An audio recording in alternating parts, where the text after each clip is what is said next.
Hello everybody, this is a lesson on modal auxiliary verbs for students of first year of ESO, for first of ESO. Okay, we are going to start to study a new category of verbs in English, modal auxiliary verbs. We have already seen in our lessons the verb be and the verb have got, two very special verbs in English. And we have already studied the present simple and the present continuous. And now we are going to start with modal auxiliary verbs.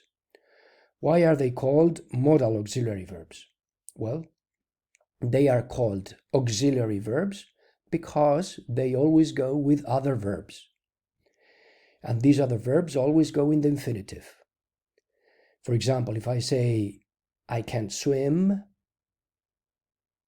swim is the infinitive verb. It's the main verb and it is in the infinitive. When we conjugate these modal auxiliary verbs, they don't change. So if it's me, I can swim. If it's you, you can swim. If it's he can swim. He can.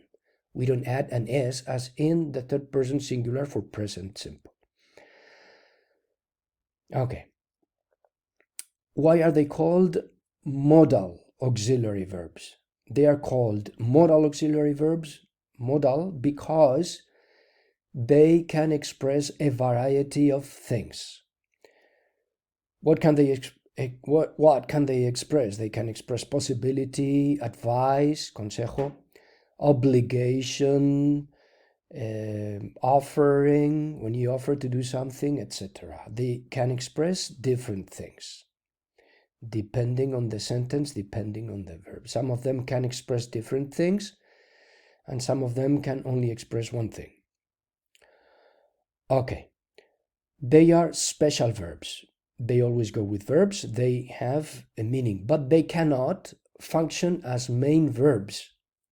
They cannot go alone. They always go with another verb. And they can take the negative, or we can use them to ask questions. Okay, let's start with can. Can, or the negative can't, can express different things. We are going to study 5 things that we can use can for. The first thing is to express ability. Ability means when you know or don't know how to do something. Ability, skills, your skills, tus habilidades, lo que sabes hacer, what you know or you don't know how to do. For example, in the sentence, Susan can't swim, we are expressing that Susan knows how to swim. It is usually or sometimes translated into Spanish by saber. In that sentence, in that example, Susan can swim, we can translate it into Spanish as Susan sabe nadar. Sometimes it is translated into Spanish as poder. Okay, so an affirmative, Susan can swim. A negative, Helen can't run quickly. Helen no puede correr deprisa. Or a question, can Philip speak English? ¿Sabe Philip hablar inglés? Okay. The second meaning of can that we are going to see is to express possibility, the possibility to do something.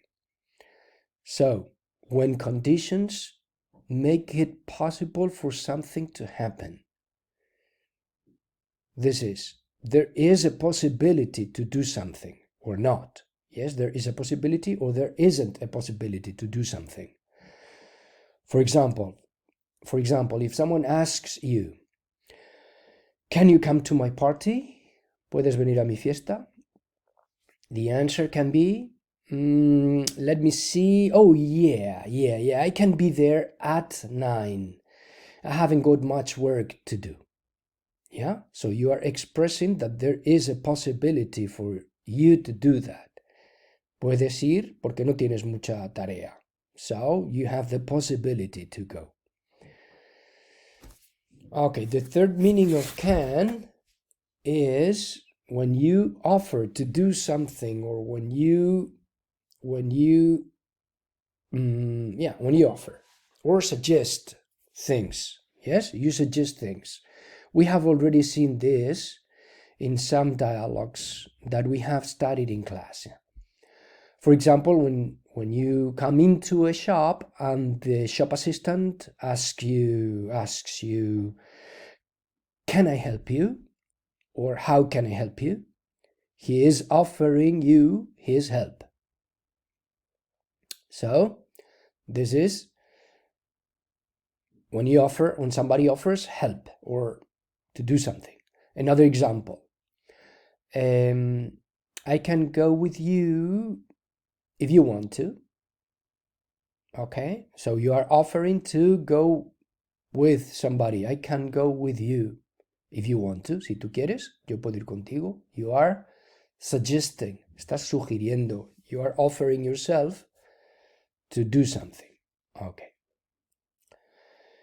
Okay, the fourth meaning is not new for you. We have already seen this fourth meaning. When you ask for things, yeah, you know this, how to ask for a partner for a pen. For example, you ask him, can I have your pen, please?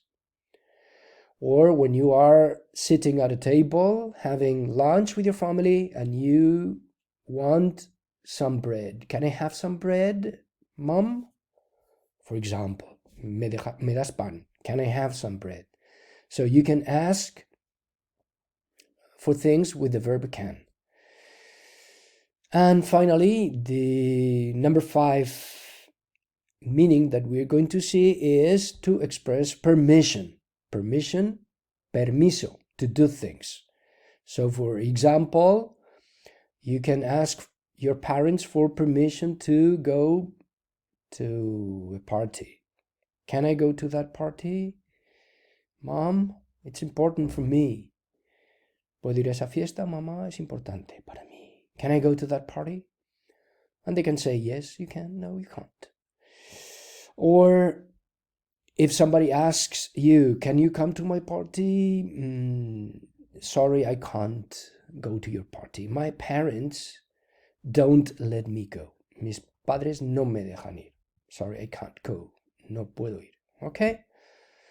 So this is all about can that we're going to study so far. Now let's continue with the verb must.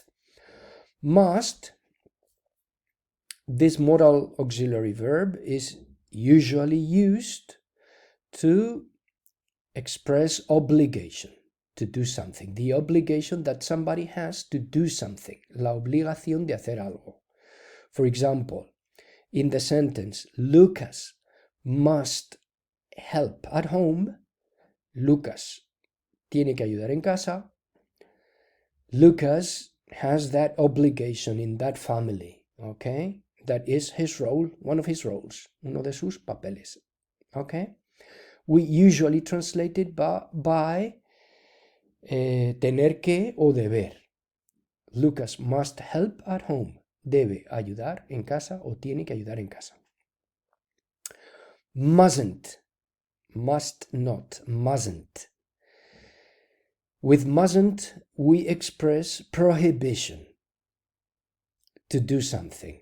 It is usually translated into Spanish as está prohibido o no se puede. For example, in the sentence, you mustn't smoke at school. You can translate it as está prohibido fumar en el colegio, en el instituto, o no se puede fumar en el instituto. No se puede, está prohibido. Okay, so watch it, because mustn't here means no se puede. Finally, should. With should, we express advice. We give advice to do something. Okay, we give advice, somebody to do something. And it is usually translated into debería. Yo debería, tú deberías, él debería, debería. For example, you should eat more fruit. Tú deberías comer más fruta. This is a positive sentence. A negative sentence, you shouldn't eat so many sweets. You shouldn't eat so many sweets. No deberías comer tantos dulces. Or a question. Should I study more? Should I study more? I can ask this question. Should I study more? ¿Debería yo estudiar más?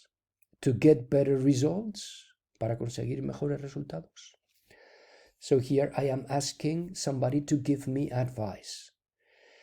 Okay, so this is about it with these three modal auxiliary verbs. I hope you can understand them better with these explanations. Thank you very much. See you soon, I hope.